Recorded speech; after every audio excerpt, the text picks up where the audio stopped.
Hello everyone, this is CrazyCowMM here, and today I'm going to be playing the Stanley Parable. So, yeah, this is a game. I'm a bit creeped out by this extra TV right here. It's just mirroring my screen. Ooh, many mirrors. Alright, it's just gonna be being a game.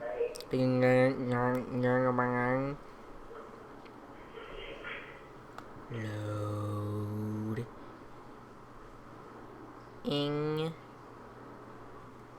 This is the story of a man named Stanley. Stanley worked for a company in a big building where he was employee number 427. Employee number 427's job was simple. He sat at his desk in room 427 and he pushed buttons on a keyboard. Orders came to him through a monitor on his desk, telling him what buttons to push, how long to push them, and in what order. This is what employee 427 did every day of every month of every year. And although others might have considered it soul-rending, Stanley relished every moment that the orders came in. He relishes as though he had been made exactly for this job. Great. And Stanley was happy. And then one day, something very peculiar happened. Something that would forever change Stanley. Something he would never quite forget. He had been at his desk for nearly an hour when he realized that not one single order had arrived on the monitor for him to follow.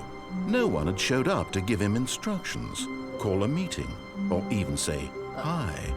Never in all his years at the company had this happened. This complete isolation. Something was very clearly wrong. Shocked, frozen solid, Stanley found himself unable to move for the longest time. But as he came to his wits and regained his senses, he got up from his desk and stepped out of his office. I think I control this now. Okay, yeah. Is this like... Ow. Yeah, it is. Okay. No, that's locked. Hello? No, there's nobody in there anyway.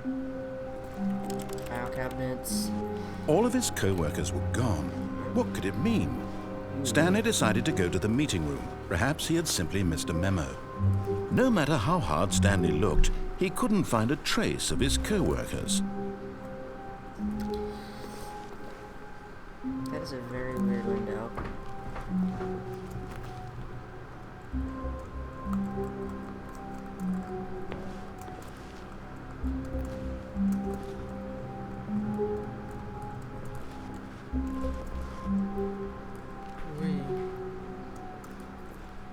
Wait, I'm trying going out this window.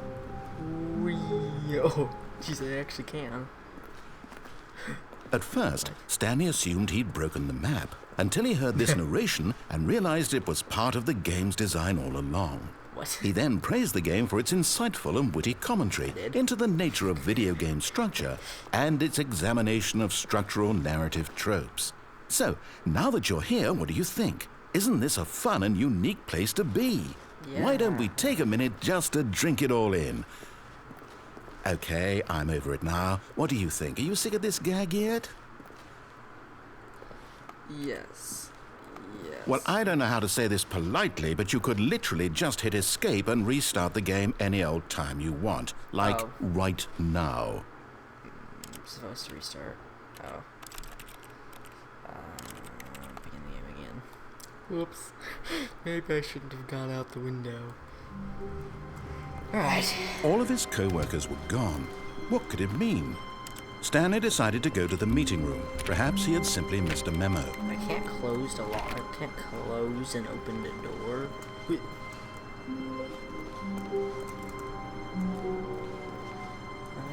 Oh, very desolate. Very desolate indeed. Whoa. Did I just turn off that computer? Beep.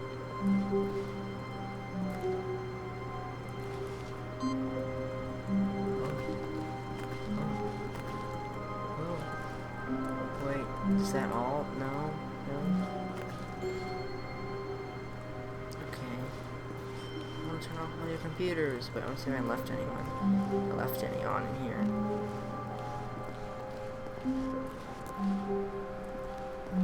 No matter how hard Stanley went around touching every little thing in the office, but it didn't make a single difference, nor did it advance the story in any way. Yeah, sorry. Alright, let's go. Close this door. Ow. Ow.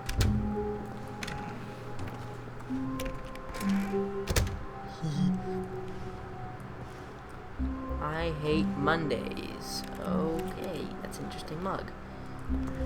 Ow. Today is Monday. Just want to try all these doors. You never know. When Stanley came to a set of 2 open doors, he entered the door on his left. Left. Okay, well, we'll just lay out the story. That's dead.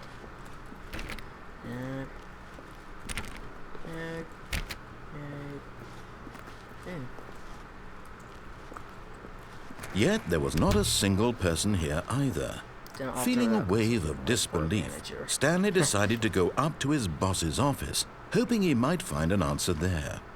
Monday. Weekly targets. Admin Monday. Marketing Mondays. Group 400 times. 445 times.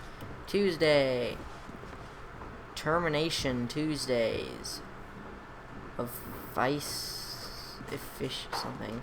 Legal. Group 41X. Group 46X.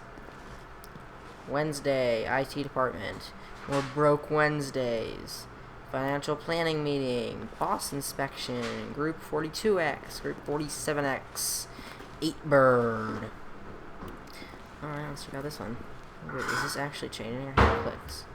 Yep. Ooh. Oh no, that slide was broken. Where's that? Here it is.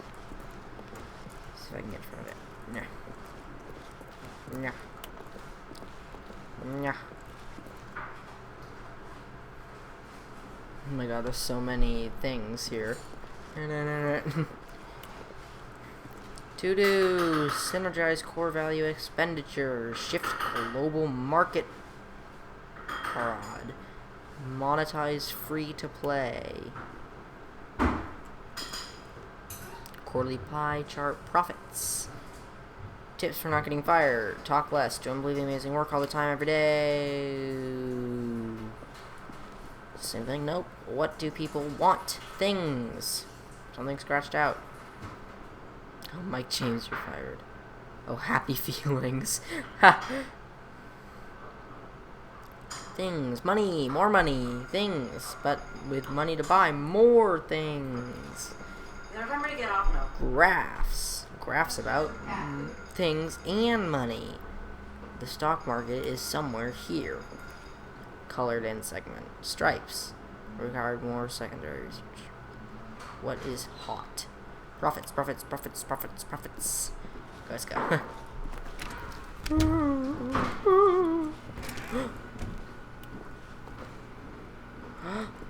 Boring. Yeah. Coming to a staircase, Stanley walked upstairs to his boss's office. What's downstairs? I want to go downstairs. Click down. No. Oh no, there's this down here. Oh no. I think I've seen this before. Wait 1 second. This is creepy. Looking. Don't close. Don't nope. Don't close. Maybe. Nope. But Stanley just couldn't do it. He considered the possibility of facing his boss, admitting he had left his post during work hours. He might be fired for that. And in such a competitive economy, why had he taken that risk? All because he believed everyone had vanished. His boss would think he was crazy. And then something occurred to Stanley. Maybe, he thought to himself, maybe I am crazy. All of my co-workers blinking mysteriously out of existence in a single moment for no reason at all. None of it made any logical sense. And as Stanley pondered this, he began to make other strange observations. For example, why couldn't he see his feet when he looked down? Why did doors close automatically behind him wherever he went? And for that matter, these rooms were starting to look what? pretty familiar. Were they simply repeating? No, Stanley said to himself, this is all too strange. This can't be real.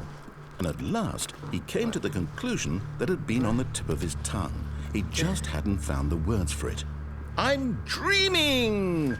He yelled. This is all a dream. Oh, what a relief Stanley felt to have finally found an answer, an explanation. His co-workers weren't actually gone. He wasn't going to lose his job. He wasn't crazy after all. And he thought to himself, I suppose I'll wake up soon. I'll have to go back to my boring real-life job pushing buttons. I may as well enjoy this while I'm still lucid. So, he imagined himself flying and began to gently float above the ground. Then he imagined himself soaring through space on a magical starfield, and it too appeared. It was so much fun, and Stanley marveled that he had still not woken up. How was he remaining so lucid? And then perhaps the strangest question of them all entered Stanley's head. One he was amazed he hadn't asked himself sooner. Why is there a voice in my head dictating everything that I'm doing and thinking? Now the voice was describing itself being considered by Stanley, who found it particularly strange. I'm dreaming about a voice describing me, thinking about how it's describing my thoughts, he thought. And while he thought it all very odd and wondered if this voice spoke to all people in their dreams, the truth was that, of course, this was not a dream. How could it be? Was Stanley simply deceiving himself, believing that if he's asleep, he doesn't have to take responsibility for himself? Stanley is as awake right now as he's ever been in his life. Now, hearing the voice speak these words was quite a shock to Stanley. After all, he knew for certain, beyond a doubt, that this was in fact a dream. Did the voice not see him float and make the magical stars just a moment ago? How else would the voice explain all that? This voice was a part of himself too. Surely, if he could just... He would prove it. He would prove that he was in control, that this was a dream. So he closed his eyes gently, and he invited himself to wake up. He felt the cool weight of the blanket on his skin, the press of the mattress on his back, the fresh air of a world outside this one. Let me wake up, he thought to himself. I'm through with this dream. I wish it to be over. Let me go back to my job. Let me continue pushing the buttons. Please, it's all I want. I want my apartment and my wife and my job. All I want is my life exactly the way it's always been. Bruh. My life is normal. Bruh. I am normal. Everything will be fine. Yeah, I'm sure. I am okay. No. Okay, I thought he was going to say Stanley or something like that.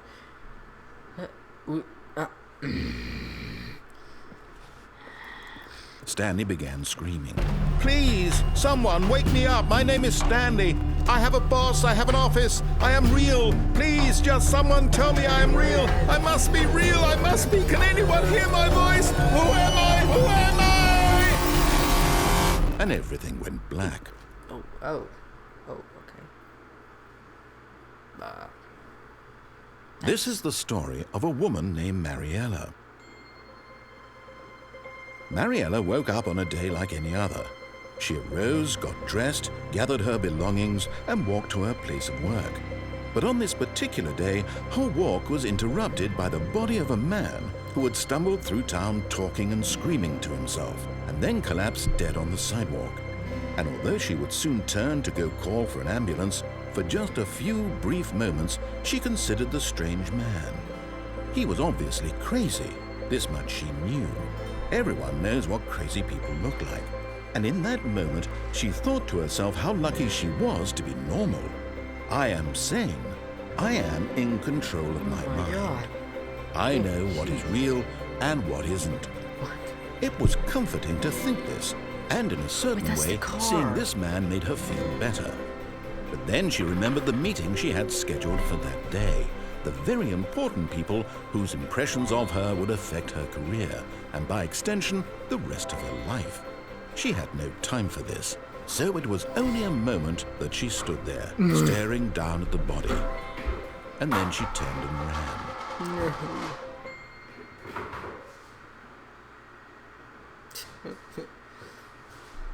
Oh, whoa, did it just crash? Oh, right then. You see nothing here. I already posted that video.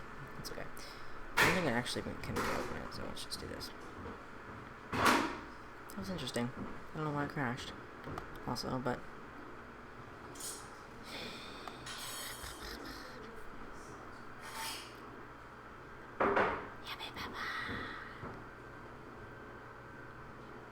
Boing.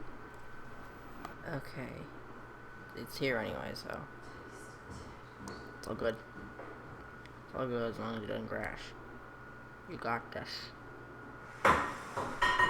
This... No, we've already heard that. Okay. Let's go. Let's choose the right... All of his co-workers were gone. What could it mean? Stanley decided to go to the meeting room. Perhaps he had simply missed a memo. What if we take the opposite? When Stanley came to a set of 2 open doors, this was not the correct way to the meeting room, and Stanley knew it perfectly well. Perhaps he wanted to stop by the employee lounge first, just to admire it. It's a very beautiful place, isn't it? Ah, yes, truly a room worth admiring. It had really been worth the detour after all, just to spend a few moments here in this immaculate, beautifully constructed room. Stanley simply stood here, drinking it all in. Fine. But eager to get back to business, Stanley took the first open door on his left.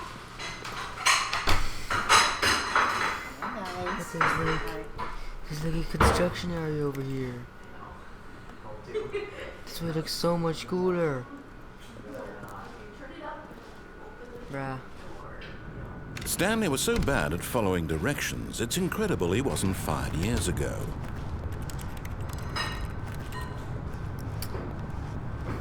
I just wanted to go this direction.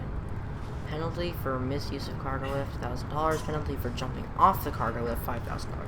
Don't you die if you Look, jump Stanley, I think perhaps we've gotten off on the wrong foot If I go here. that direction. I'm not your enemy, really, I'm not. You are. I realize that investing your trust in someone else can be difficult. What?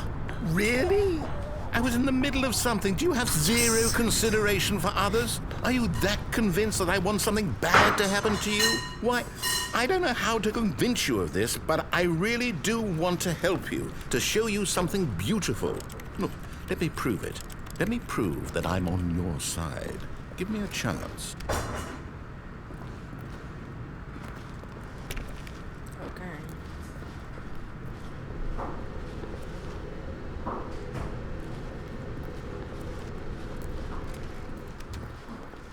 Now listen carefully, this is important.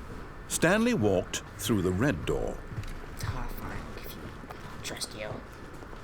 Oh, thank God you are willing to listen to me. Do you see that I really have wanted you to be happy all this time? The problem is all these choices. The two of us always trying to get somewhere that isn't here. Running and running and running, just the way you're doing right now. Don't you see that it's killing us, Stanley? I wanted to stop. We would both be so much happier if we just stopped. Yeah, And I think I have a solution. Here, let me show you. Whoa. Did they just both open? They did. Oh, no. I did just restart. But nope. What do we want? What are we looking for? Ooh. Here. Yes. Oh, it's beautiful, isn't it? If we just stay right here, right in this moment with this place, Stanley, I think I feel happy. I actually feel happy. Ooh. This is... Wow.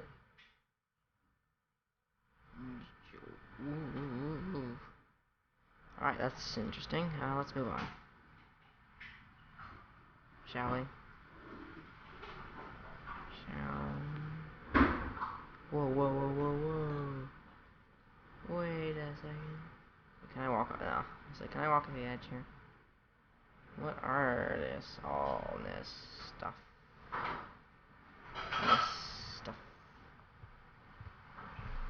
Stuffness. Wait, what the? Oh, it's confusing me. Alright. No, wait. Where are you going? Sorry. Right. You guys want some water for dinner? I'll have some. Ben? Yeah.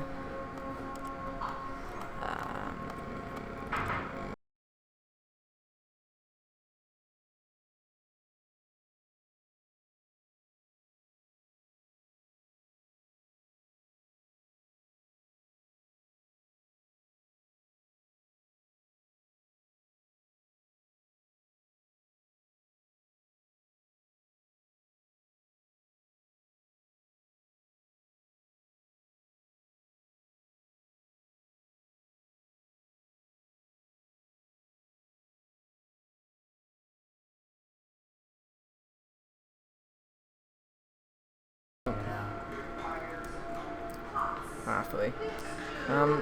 Yeah, I'm just gonna end that episode there. I guess. I'll see you next time. I hope you enjoyed. Peace.